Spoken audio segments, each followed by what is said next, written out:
Selamat menyaksikan. Assalamualaikum warahmatullahi wabarakatuh. Waalaikumsalam warahmatullahi wabarakatuh. Sudah disiapkan apa belum? Belum. Baik, berdoa disiapkan oleh ketua kelasnya. Berdoa mulai. Bismillahirrahmanirrahim. Raditu billahi rabban wa bil islami dinan wa bil muhammadin nabiyyan wa rasulah. Rabbi zidni ilma warzuqni fahma. Amin ya rabbal alamin. Bagaimana kabarnya anak-anak? Alhamdulillah, luar biasa. Allahu Akbar. Baik, sebelum Ibu memulai pembelajaran pada hari ini, sebaiknya Ibu ingin mengabsen terlebih dahulu. Anissa, Hadirah Bu. Tasya, Hadirah Bu. Ana, Hadirah Bu. Novia, Hadir Bu. Alicia, Hadirah Bu. Suci, hadir Bu. Alhamdulillah hadir semua ya. Iya Bu.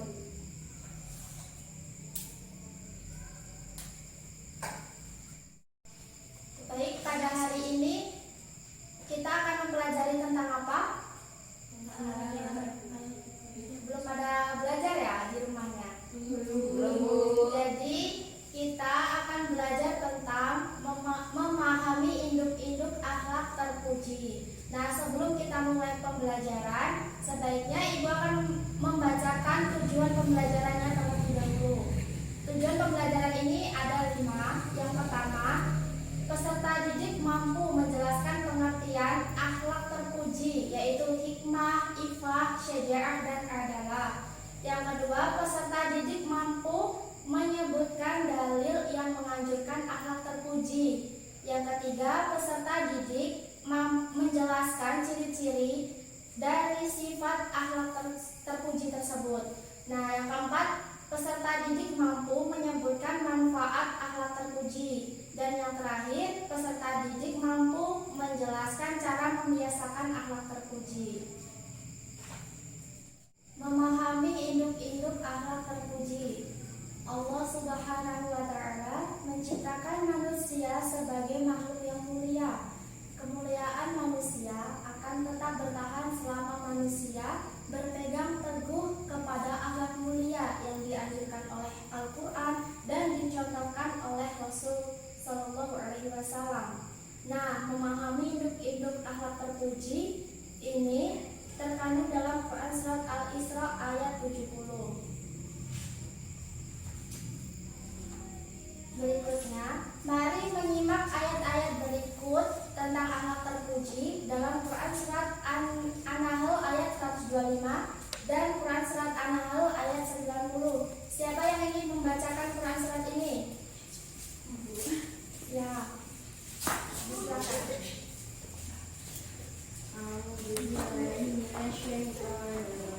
Bismillahirrahmanirrahim.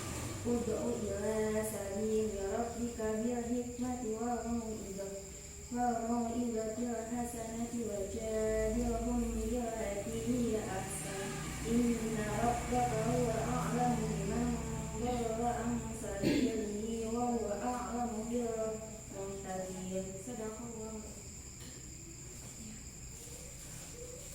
Yang artinya, serulah manusia kepada jalan Tuhanmu dengan hikmah dan pelajaran yang baik dan bantalah mereka dengan cara yang baik. Sesungguhnya Tuhanmu dialah yang lebih mengetahui tentang siapa yang tersesat dari jalannya, dan dialah yang lebih mengetahui orang-orang yang mendapat petunjuk. Quran Surat An-Nahl ayat 135. Isi kandungan tersebut adalah, menurut Yunahas Ilyas, bahwa salah satu faktor penentu keberhasilan dakwah adalah metode yang tepat.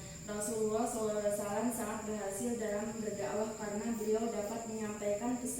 tepat dengan cara yang tepat kepada orang yang tepat pada waktu yang tepat. Dalam bahasa Al-Quran, metode yang tepat itu adalah bil hikmah wal mau'izah al hasanah. Yang lainnya disimak dan menyiapkan pertanyaan ya. Nanti ya, Ibu tanyain siapa yang mau nanya dan siapa yang mau menanggapi tentang isi kandungan Quran surat ini. Siapa lagi yang ingin membacakan Quran surat An-Nahl ayat 90? Saya, Bu. Ya, Suci disilakan. Bismillahirrahmanirrahim. Innallaha ya'muru bil 'adli wal ihsani wa ita'i dzil qurba wa yanha 'anil fahsya'i wal munkari wal baghi wa'idukum la'allakum tadhakkarun. Yang artinya, sesungguhnya Allah menyuruh kamu berlaku adil dan berbuat kebajikan, memberi kepada kaum kerabat, dan Allah melarang dari perbuatan keji, kemungkaran, dan permusuhan. Dia memberi pengajaran kepadamu agar kamu dapat mengambil pelajaran. Quran Surah An-Nahl ayat 90. Terima kasih. Sekarang, siapa yang ingin bertanya tentang isi kandungan Quran Surat An-Nahl 125 dan Quran Surat An-Nahl ayat 90? Saya, Bu. Ya. Sebutkan dan jelaskan metode dakwah menurut Quran Surat An-Nahl ayat 125. Siapa yang ingin menjawabnya? Saya, Bu. Saya akan menjawab pertanyaan dari saudari Alicia. Jawabannya 1. Hikmah atau cara menjelaskan Islam dengan argumentasi yang logis dan bahasa yang komunikatif. 2. Al-Mau'izah al-Hasanah adalah mengajak orang untuk mengerjakan kebaikan dan meninggalkan keburukan. 3. Melakukan bantahan dengan cara yang baik adalah membantah apa yang tidak sesuai dengan Islam dengan perkataan yang lunak, lemah lembut, tidak dengan menggunakan perkataan yang bisa menyadarkan hati, membangunkan jiwa, dan menerangi akal pikiran. Bagaimana saudari Alicia, sudah bisa dipahami atau belum? Bisa, Bu. Ya, siapa lagi yang ingin bertanya? Saya, Bu. Ya. Bagaimana nilai-nilai pendidikan akhlak? Siapa yang ingin menjawab dari pertanyaan saudari siapa? Ya. Saya, Bu, saya akan menjawab soal dari saudari Novia. Jawaban Quran ayat 90, nilai-nilai pendidikan akhlak dalam surat An-Nahl terdapat akhlak yang baik dan buruk. Di antaranya keadilan, berbuat ihsan, memberi bantuan kepada kaum kerabat, tidak berbuat keji, munkar dan permusuhan, menepati janji dan tidak melanggar sumpah. Bagaimana saudari Novia, sudah bisa dipahami atau belum? Sudah, Bu. Ya, alhamdulillah. Jadi kesimpulan dari Quran Surat An-Nahl ayat 125 dan An-Nahl ayat 90 ini, Allah Subhanahu wa Ta'ala memberikan pedoman-pedoman kepada Rasul-Nya tentang apa? Tentang cara mengajak manusia ke jalan Allah Subhanahu wa Ta'ala. Yang dimaksud jalan Allah di sini adalah agama Allah, yakni syariat Islam yang dituliskan kepada Nabi Muhammad SAW.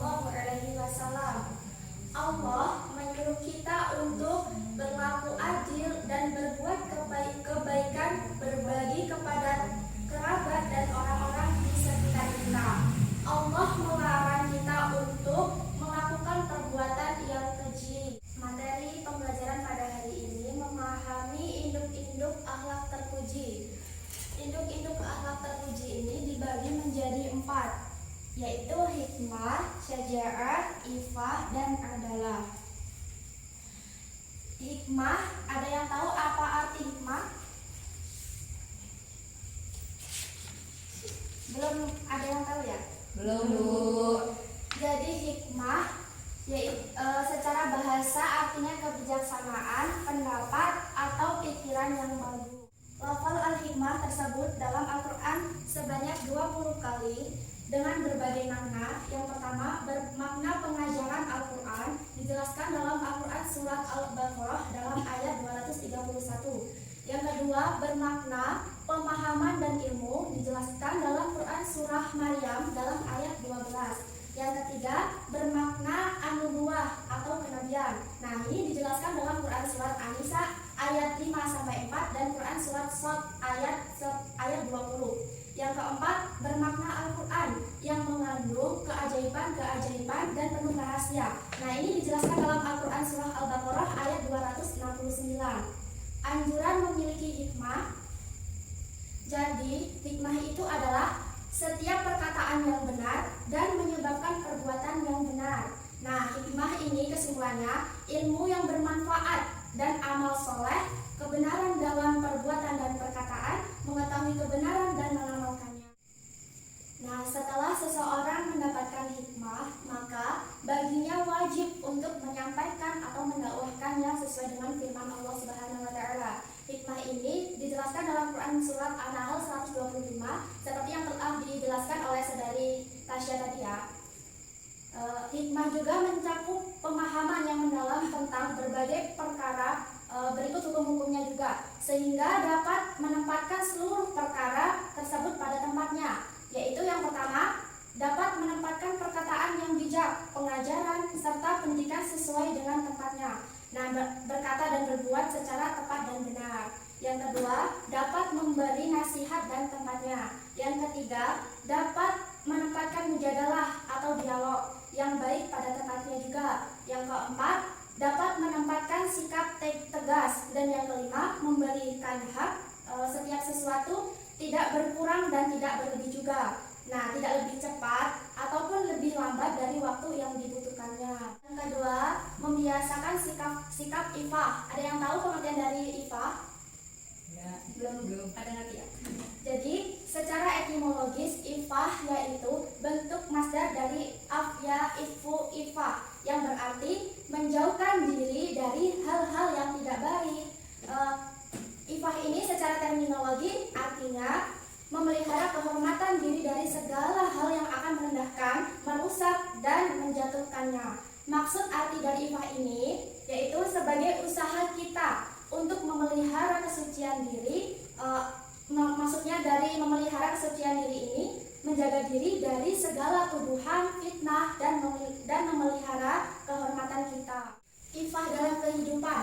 Nah, ifah hendaklah dilakukan setiap waktu agar tetap berada dalam keadaan suci. Sedangkan kesucian ini dibagi dalam beberapa bagian. Yang pertama, kesucian panca indera yang dijelaskan dalam Quran surah An-Nur ayat 33. Yang kedua, kesucian jasad. Nah, ini dijelaskan dalam Quran surat Al-Ahzab ayat 59. Yang ketiga, kesucian dari memakan harta orang lain. Ini dijelaskan dalam Quran surat An-Nisa ayat 6. Yang keempat, kesucian lisan. Nah, ini dijelaskan dalam Quran surat Al-Isra ayat 23.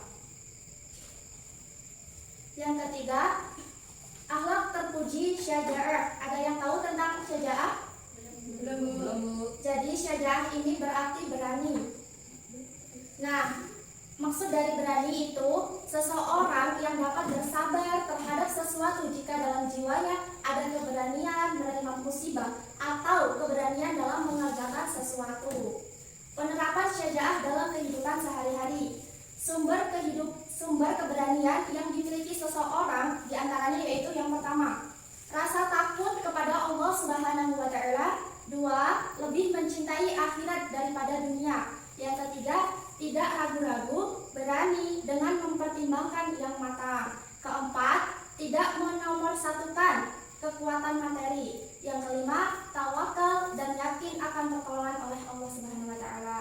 Maksud dari ini, kita kan mempunyai rasa takut, kemudian kita berusaha terlebih dahulu, dan yang terakhir itu tawakal. Nah, syaja'ah ini dibagi menjadi dua macam. Yang pertama, syaja'ah harbiyah. Apa itu syaja'ah harbiyah? Nah, syaja'ah harbiyah ini keberanian yang kelihatannya atau tampak, misalnya keberanian dalam medan tempur di waktu perang. Yang kedua, syaja'ah nafsiyah. Apa maksud dari syaja'ah nafsiyah ini? Syaja'ah nafsiyah yaitu keberanian menghadapi bahaya atau penderitaan dan menegakkan keberanian. Hikmah dari syaja'ah. Syaja'ah akan menimbulkan hikmah dalam bentuk sifat mulia, cepat, tanggap, perkasa, memaafkan, tangguh, menahan amarah, tenang, dan saling mencintai. Tetapi apabila seorang terlalu dominan keberaniannya, apabila tidak dikontrol dengan kecerdasan dan keikhlasan, akan dapat memunculkan sifat ceroboh, takabur, meremehkan orang lain, unggul-unggulan, dan ujub. Sebaliknya, jika seorang mukmin yang kurang syaja'ah ini, maka akan dapat memunculkan sifat rendah diri, cemas, kecewa, kecil hati, dan lain sebagainya. Yang keempat ada sifat adalah. Apa itu sifat adalah? Belum tahu. Jadi sifat adalah ini adalah itu adil ya. Adil ini tidak berat sebelah, maksudnya memperlakukan hak dan kewajiban secara seimbang, tidak memihak dan tidak merugikan pihak manapun. Ada sikap adalah ini dijelaskan dalam Quran surat An-Nahl ayat 90 yang telah dijelaskan oleh saudari Suci. Bentuk-bentuk adil, bentuk-bentuk adil ini dibagi menjadi 4. Yang pertama, adil terhadap Allah Subhanahu wa Ta'ala.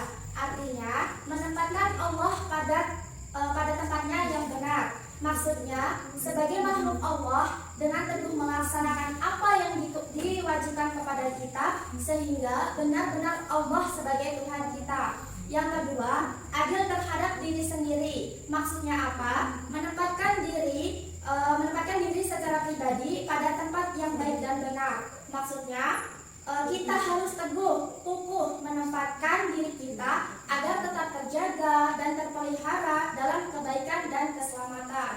Yang ketiga, adil terhadap orang lain. Maksudnya, menempatkan orang lain pada tempatnya yang sesuai, layak, dan benar. Kita harus memberikan hak orang lain dengan jujur dan benar, tidak mengurangi sedikit pun hak yang harus diterimanya. Keempat, adil terhadap makhluk lain. Artinya, dapat menempatkan makhluk lain pada tempatnya yang sesuai. Misalnya adil kepada binatang, harus menempatkannya pada tempat yang layak menurut kebiasaan binatang tersebut. Itu tadi penjelasan dari akhlak terpuji, hikmah, ifah, syaja'ah, dan adalah. Baik, itu tadi penjelasan tentang akhlak terpuji, hikmah, ifah, syaja'ah, dan adalah. Sekarang ibu akan membagi jadi beberapa kelompok. Ini kan ada 6 orang. Jadi ibu bentuk menjadi 3 kelompok. Dalam satu kelompoknya berisi dari 2 orang. Ini kelompok 1, kelompok 2, dan kelompok 3. Materi yang akan dipresentasikan yaitu tentang keutamaan sikap hikmah, keutamaan sikap ifah, keutamaan sifat syaja'ah, dan keutamaan sifat adalah. Kelompok 1 tentang keutamaan sikap hikmah, kelompok 2 tentang keutamaan sikap ifah, kelompok 3 tentang keutamaan sifat syaja'ah dan adalah. Ibu kasih waktu 10 menit untuk berdiskusi. Dimulai dari sekarang.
mengembangkan. 3. Mampu berkomunikasi dengan orang lain dengan beragam pendekatan dan bahasan.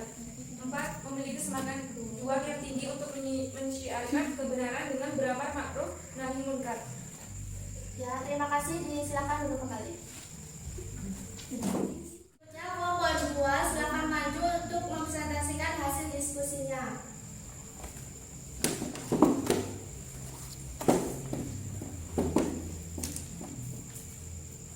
Kami dari kelompok 2 ingin mempresentasikan nama Iva. Dengan demikian, seorang yang afif adalah orang yang bisa menahan diri dari perkara-perkara yang dihalalkan ataupun diharamkan, walaupun jiwanya cenderung kepada perkara tersebut dan menginginkannya. Sebagaimana sabda Rasulullah, artinya, apa yang ada padaku dari kebaikan harta, tidak ada yang aku simpan dari kalian. Sesungguhnya, siapa yang menahan diri dari meminta-minta, maka Allah akan memelihara dan menjaganya. Dan siapa yang menyabarkan dirinya dari meminta-minta, maka Allah akan memberikannya sabar. Dan siapa yang merasa cukup dengan Allah dari meminta pada selainnya, maka Allah akan memberikannya kecukupan padanya. Tidaklah kalian diberi suatu pemberian yang lebih dan lebih luas daripada kesabaran. Hadis riwayat Al-Bukhari dan Muslim. Agar seorang mukmin memiliki sikap Ifa, maka harus melakukan usaha untuk membimbing jiwanya dengan melakukan 2 hal berikut. Mengembangkan sikap Ifa ini, maka ada beberapa hal yang harus diperhatikan dan dilakukan oleh seorang muslim untuk menjaga kehormatan diri. Di antaranya 1. Selalu mengendalikan dan membawa diri agar tetap menegakkan sunnah Rasul. 2. Senantiasa mempertimbangkan teman, bergaul dengan teman yang jelas anggapnya. 3. Selalu mengontrol diri dalam urusan makan, minum, dan berpakaian secara islami. 4. Selalu menjaga kehalalan makanan, minuman, dan rezeki yang diperoleh. 5. Menundukkan pandangan mata atau hadul basar dan menjaga kemaluannya. 6. Tidak khalwat atau berduaan dengan laki-laki atau perempuan yang bukan mahramnya. 7. Senantiasa menjaga diri dari hal-hal yang dapat mengundang fitnah. Ya, terima kasih. Disilakan duduk kembali. Kepada kelompok 3 disilakan untuk maju untuk mempresentasikan hasil diskusinya tentang keutamaan syaja'ah dan adalah.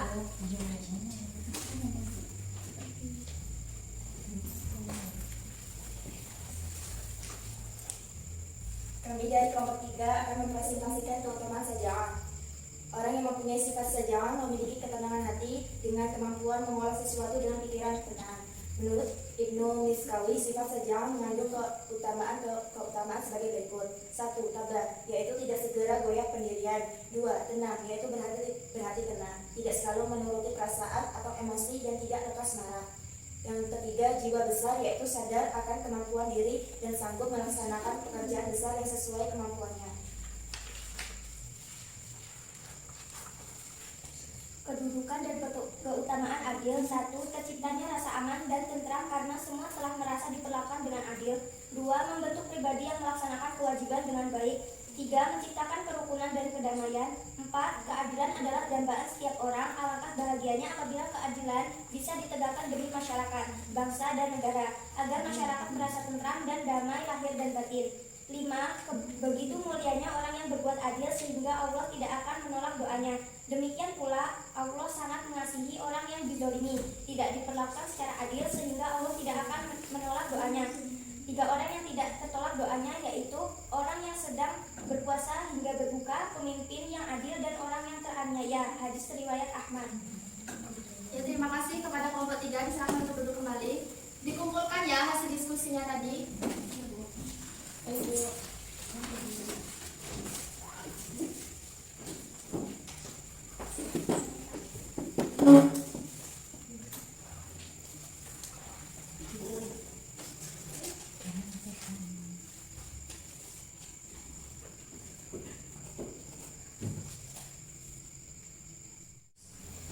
Alhamdulillah hasil diskusinya baik semua ya. Ini dibagikan kembali.